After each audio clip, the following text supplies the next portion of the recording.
Ang ganda ng view. Ayan o. Alright.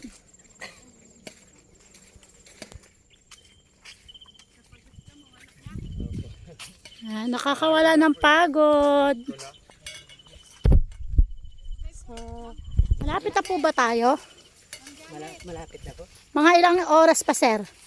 Wala na po. Mga 2 oras pa? Wala na po.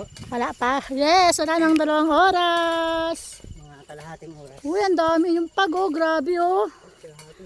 Nakikita nyo yan? Ano po pag? Yung ulap po. Pag tag-ulan, ganyan yung fog. O, tingnan mo, oh. Para po kayo nasa Baguio. Ang ganda rito sa lugar nyo. Kaso sobrang layo lang talaga. Kailangan maganda rito kung may ano na, no? Ano na tawag dito, kalsada. Ayan. Wow! Dito na ako to eh. Labot